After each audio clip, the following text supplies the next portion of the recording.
இந்த வீடியோவில் என்ன பார்க்க போகிறோம்னா ஐடி ஜேஇ 2006 கேட்ட கேள்வி தான் பார்க்க போகிறோம். இந்த கேள்வி என்னன்னா thermal stability order of different carbonates என்ன அப்படிங்கிறத நம்ம சூஸ் பண்ணணும். தெர்மல் ஸ்டெபிலிட்டி எந்த ஆர்டரில் இருக்குது, அவங்க அதிகமாக்குற ஆர்டரில் இதை வரிசைப்படுத்தியிருக்காங்க. they have put the more stable carbonates. We have to find out more stable carbonate actually, right? So thermal stability means when you raise the temperature or if you increase the temperature of these carbonates, which carbonate, எந்த carbonate அதிகமாக ஸ்டேபிளாக இருக்கும் டெம்பரேச்சரை பொறுத்து அப்படிங்கிறத தான் நம்ம கண்டுபிடிக்கணும்.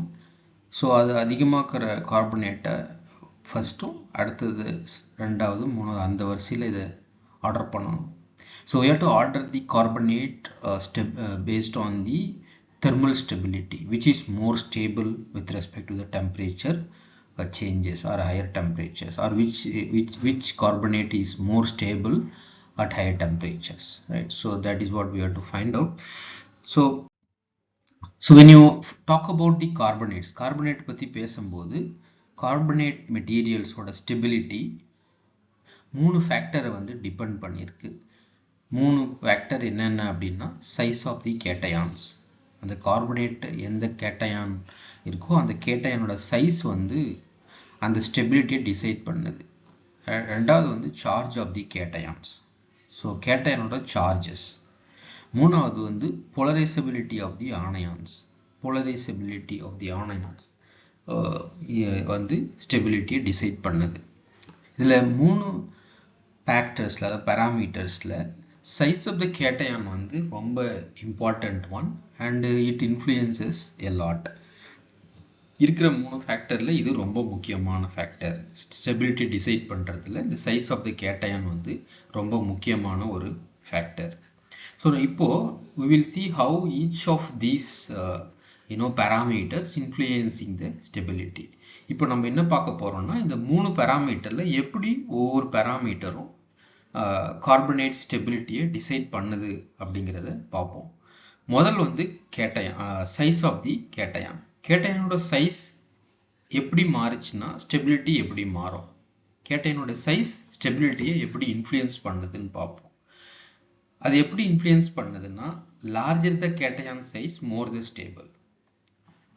கார்பனேட்ல இருக்கிற கேட்டயான் சைஸ் பெருசா இருந்துச்சுன்னா அதனோட ஸ்டெபிலிட்டி அதிகமாக இருக்கு, ரைட்? அப்போ கார்பனேட்டோட சைஸ் சின்னதாக இருக்கும்போது ஸ்டெபிலிட்டி கம்மியாக இருக்குன்னு அர்த்தம், அப்படி தானே?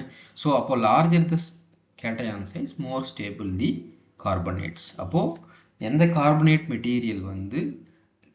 மெட்டீரியல் இருக்கிற கேட்டயான் சைஸ் அதிகமாக இருக்கோ அப்போ அந்த கார்பனேட்டுக்கு ஸ்டெபிலிட்டியும் அதிகம். Second factor is charge of the cation. So charge of the cation stability எப்படி influence பண்ணுது? How the charge of the cation influences the stability? Higher the charged cations are less stable. அப்போ if you have cation which is having larger highly charged ones are less stable. அப்போ carbonate cation, அதாவது கார்பனேட்ல இருக்கிற cation highly சார்ஜ்டா இருந்துச்சுன்னா மோர் த charged once lesser த stable. அப்போ charge கம்மியா இருக்கணும். கேட்டயானோட charge கம்மியா இருந்துச்சுன்னா ஸ்டெபிலிட்டி அதிகமாகும், சார்ஜ் அதிகமா இருந்துச்சுன்னா கார்பனேட்டோட ஸ்டெபிலிட்டி குறைஞ்சிரும், ரைட்? ஸோ அப்போ charge of the cation so influences the carbonate material in such a way that higher the charged cations are less stable. So third factor is polarizability of the anions, right? So till now we talked about cations, how the anion plays a role in the stability of the carbonates. So polarizability of the anion influences the carbonate stability. How it influences? More polarizable anions are less stable. So more the polarization of anions, right? So material stability will be less. So therefore, if you want to get stable carbonate, the anion polarizability is supposed to be lesser. அப்போ polarizability should be less. polarizability கம்மியா இருந்துச்சுன்னா ஆனையனோட polarizability கார்பனேட்டோட stability அதிகமாக இருக்கும். polarizability அதிகமாச்சுன்னா கார்பனேட்டோட stability குறைஞ்சிரும். So these are the three factors which controls the stability of the carbonates.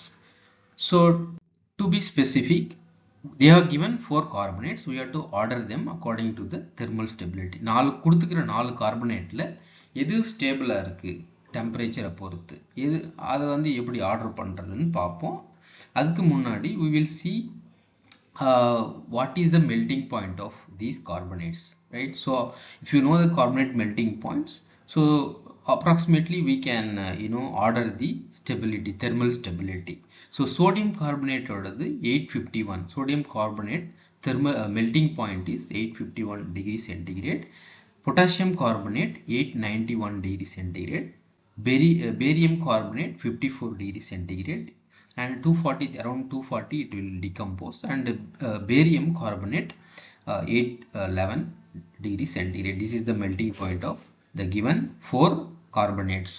அப்போ நம்மளுக்கு higher the stability இருக்கிற carbonate ஃபர்ஸ்ட்டும் lowest stability thermal stability இருக்கு கடைசியா ஆர்டர் படுத்தணும் இல்லையா? ஸோ அப்போ இப்போ potassium carbonate high melting point, then sodium carbonate, then barium carbonate, last one beryllium carbonate.